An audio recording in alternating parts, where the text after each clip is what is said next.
Are you learning how to MIG weld and you're kind of confused on settings and you're not quite sure how to dial in your machine? Well, you came to the right place, because just like you, I was confused for a long time with these settings, and it just took me forever to figure out how to dial in a MIG welder and what each setting means. So in this video, we're going to go over the top mistakes that beginners make with dialing a machine for a MIG welder, and we're going to go over how I look at MIG welder settings. So what I'm about to say is not going to make a dime's bit of difference if your machine is not set up right. So if you haven't seen part 1 yet, go back and watch part 1 of this MIG welding series, and that just lays the foundation of this whole series, because if your machine isn't set up right, there's no setting or technique you can do to make up for a bad setup. So with that being said, let's get right into it. So the first one here is a mistake I made when I was first learning how to weld, and that is thinking the chart on your welder is the absolute setting that your machine needs to be set at. And most machines have a chart like this inside the machine that you can kind of look at and reference to for different material thicknesses, and it kind of shows you what your settings should be at for whatever material you're working with. And these are nice for someone that has no idea about anything about MIG welder settings, but those settings that your machine chart has for each material thickness is just an average number for the average person. So what I did as a beginner is I just set the machine to whatever settings it had in that chart, and I just used that setting only for every position I'd weld in and every scenario I would use it for. So I ran into so many issues, and my welds just didn't look good, and it just bugged me. And as a beginner, I just didn't know what to change the dials to make them better. Now, this was a welding job I did a while ago. I was welding these 3/16 thick plates, and as you can see here, what I'm running at compared to what the machine chart suggests is very different.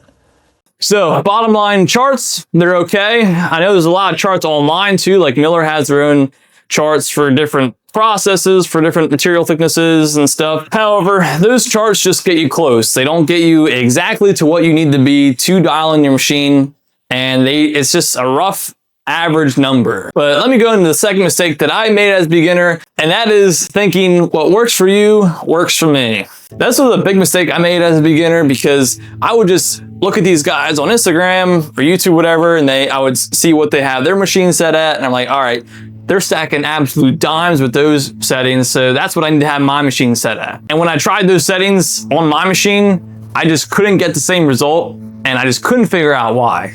And me as a beginner, I was looking at these more advanced guys, these guys pro level that have been doing it for years, and I was trying to match their technique and their settings, and me as a beginner, like, I'm just starting out, so I have no idea what I'm doing. So I was just struggling through that, and I just thought their setting would work for me, and it just didn't. And what I started to realize is that experience level and technique plays a huge role in what settings you decide on. So experience plays a big role, and also the machine that you're using also plays a big role too, because not every machine runs exactly the same.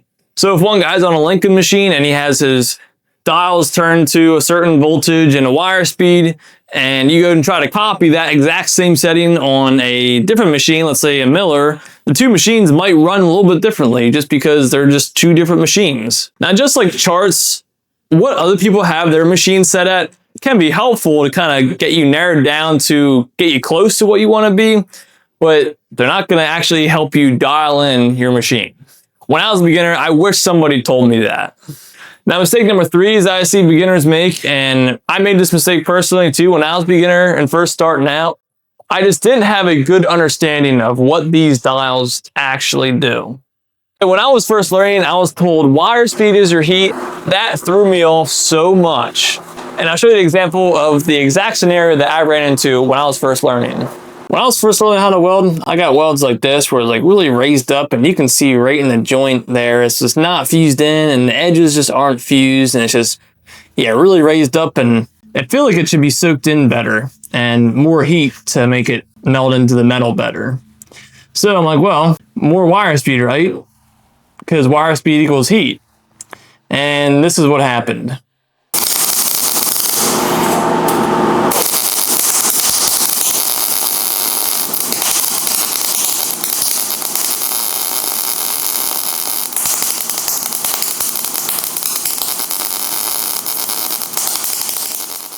So more wire speed equals more heat, right?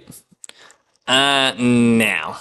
More wire speed just equals more chaos. So when I seen that, I was like, well, more wire speed ain't the answer. So let me turn that back down and try more voltage and see what that does.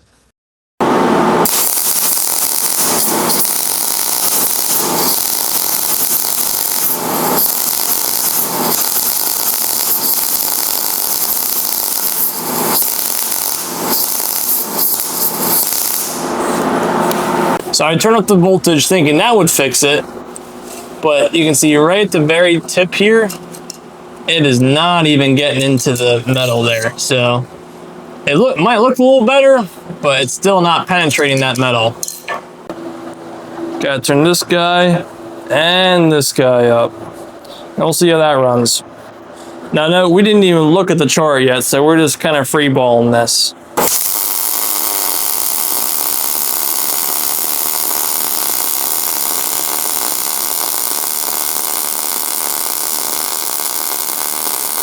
So you can see that one came out a lot nicer than the previous here. And you can see at the throat of it here, it's a little bit more penetrated than that one, but it could go a little bit more yet.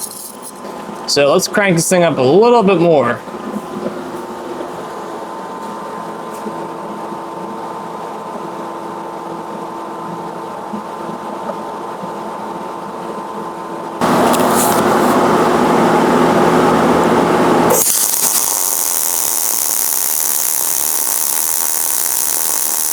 So that's a little bit better than the previous ones, but it's still a little bit rounded and doesn't quite fuse in as good. So I'm gonna turn up this voltage a little bit here.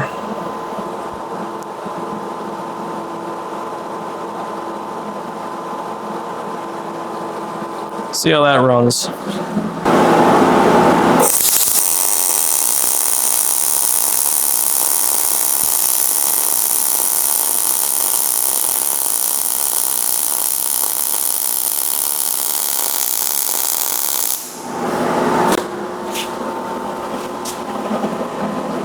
So that's it, that's pretty good. A little more consistent. We're penetrated all the way down to the joint here. So that's good. The way I look at MIG welding is kind of like using a hot glue gun. So the way a hot glue gun works is that you have a gun that you plug into an outlet and then you load the back of it with like a stick of glue. Once you pull the trigger, the gun feeds out the stick of glue and the end of it melts off and comes out the tip of the gun. So now let's think about this for a second. A hot glue gun has a preset speed that determines how fast the glue stick gets pushed out of the gun to get melted. It also has a preset temperature to be hot enough to melt that stick of glue as it's getting feeded out. Anyway, so like the glue gun, your MIG welder kind of does the same thing, but with metal. Instead of a glue stick feeding out a glue gun, you have wire that feeds out of your MIG gun. However, unlike the glue gun, you have the ability to adjust your feeding speed, aka wire speed, and heat, aka voltage. And it's up to you to adjust it to the right speed and the right heat so the wire gets melted right and you can get a good looking weld with good penetration. Now, another thing I want to kind of go over here is voltage and how that affects the weld puddle, and it actually affects it more than you think. So what we're gonna do is gonna have the wire speed set at what it should be for this material thickness, and then have the voltage cranked all the way up, and then dial it back a little bit at a time on each pass. And you can see the difference of what that voltage does for each pass. So as you can see, I had the same wire speed for all these welds, and the voltage I had all the way cranked up as high as it goes on this outer one. And I dialed it back a little bit on this center one, and dialed it back more, dialed it back more, dialed it back more. Now it just looks like a little caterpillar sitting on that piece of metal there. So as you can see, voltage does dictate your heat a lot. All right, so a tip for mistake number one: look at the charts that you see in your welder or online as a rough guide and not an absolute setting that you have to have your machine set at.